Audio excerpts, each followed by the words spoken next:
네, 이른바 계곡 살인 사건의 피의자인 이은혜 조연수 씨가 검거됐다는 소식 전해드렸는데요. 풀리지 않는 의문점 김순철 사건반장과 함께 자세히 알아보겠습니다. 이은혜 조연수 씨가 무려 넉 달 넘도록 잠적했다가 오늘 끝내 자수를 했는데 이 과정을 좀 더 자세히 짚어볼까요? 네, 열흘 전인 지난 6일 인천지검과 인천청 광역수사대는 두 사람을 검거하기 위해 합동검거팀을 구성했습니다. 예. 그런데 3일 전쯤에 경찰이 두 사람의 은신처가 경기도 고양시의 한 오피스텔이라고 특정하기에 이릅니다. 워낙 고층인데다 세대수가 많아 정확히 파악은 하지 못한 상태였는데요. 오늘 오전에 경찰이 이 씨 아버지를 통해 이 씨의 자수를 권유하기에 이릅니다. 실제로 자수할 의사가 있다면 정확한 번지수를 알려달라 이렇게 된 건데요. 이 과정에서 이 씨는 이 씨의 아버지와 휴대전화로 연락을 주고받은 것으로 알려졌는데 이후 경찰이 실제 주소를 확보하게 됩니다. 다만 조력자가 있었을 것이라는 세간의 예상과는 달리 오피스텔 안에는 두 사람만 있었던 것으로 확인됐습니다. 그렇군요.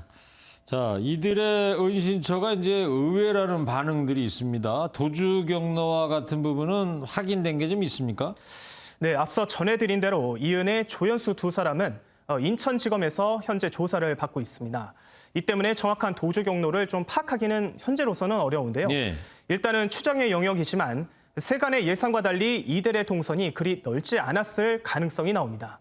우선 수사당국에 의해 출국 금지 조치가 내려져 해외 도피가 쉽지 않았던 게 이유가 될 수 있고요. 예. 계곡살인 의혹이 본격적으로 불거진 데다 공개 수배까지 받고 있어 이동에 제약이 생겼을 수 있습니다. 또한 두 사람이 잠적을 결심한 뒤 재정적 어려움을 피하기 위해 동선을 줄였을 것이라고 예상할 수 있겠습니다. 네, 이렇게 넉 달 넘는 도피 기간이었는데 조력자가 과연 없었을까요? 네, 앞서 말씀드린 대로 검거 장소에서만큼은 조력자는 발견되지 않았습니다. 예. 다만 4개월 동안 생활 반응 하나 없이 검경의 수사망을 피해왔다는 점에서 의혹은 좀 커지는 상황인데요. 생활 반응이라는 게 뭐예요? 네, 쉽게 말씀드리면 휴대전화나 카드 사용 내용 이런 것들을 좀 말하는데요. 예. 우선 경찰은 두 사람이 대포폰이나 차명폰을 활용했을 가능성을 두고 수사를 할 방침입니다. 만약 제3의 인물이 드러난다면 사건은 새 국면을 맞을 수도 있습니다. 예. 이은혜와 조연수를 둘러싼 다른 의혹들도 풀릴 수 있을까요, 이제? 네, 저희 취재진이 이은혜의 전 연인들이 의문사했다 이런 의혹을 앞서 전해드린 바 있습니다. 예. 우선 지난 2010년 이 씨와 동승한 남자친구가 교통사고로 숨졌고 이 씨가 보험금을 타갔다는 의혹이 있고요. 또한 이 씨의 또 다른 연인이 2013년 태국 파타야에서 스노클링하다 사망한 사건이 있었습니다. 예. 경찰은 일부 사건의 혐의점을 발견하지 못했다 이렇게 밝혔는데 일단 이 씨의 검거로 재조사에 탄력이 붙을 전망입니다. 네, 소위 계곡 살인 사건은 2019년 6월 달 얘기고 지금 얘기한 거는 2010년 거, 2013년 거 그 네, 전 걸 그렇습니다. 얘기라는 거예요. 네. 자, 이번에 피해자 유족들이 이제 철저한 조사를 당부하고 있지 않습니까? 네, 맞습니다. 우선 검거 소식이 전해지자 유족 측은 이들이 저지른 죄에 맞는 최대한의 형량을 부여해달라 이렇게 주장을 하고 있습니다. 네. 유족은 피해자가 과도한 채무를 지고 개인 회생까지 간 이유가 무엇인지 이 씨와 조 씨가 재산을 어디에 빼돌렸는지를 명확히 수사해달라고 한 것으로 전해졌습니다.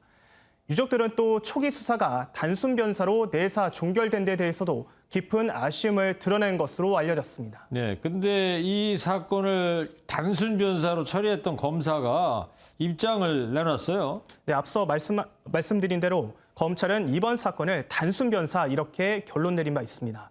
당시 의정부지검 영장 전담 검사였던 안미영 검사인데요. 논란이 커지자 안 검사는 SNS에 저의 무능함으로 피해자의 억울한 죽음에 대한 진실이 묻힐 뻔했다며 피해자와 유족분들께 진심으로 사죄드린다고 해명했습니다. 다만 이 사건이야말로 검찰 수사권 완전 박탈, 즉 검수한 바과 무관하지 않다고 생각한다며 검사에게 영장 청구권과 수사지휘권이 있어도 실체적 진실을 발견하지 못하고 놓칠 수 있다는 것을 보여주는 대표적인 사건이라고 본다고 밝혔습니다. 네, 그러니까 저 검사의 주장은 그거죠. 검찰의 수사권을 없애면 안 된다. 네, 이런 그렇습니다. 얘기겠죠. 예. 자, 말씀 잘 들었습니다. 김순철 사건반장이었습니다.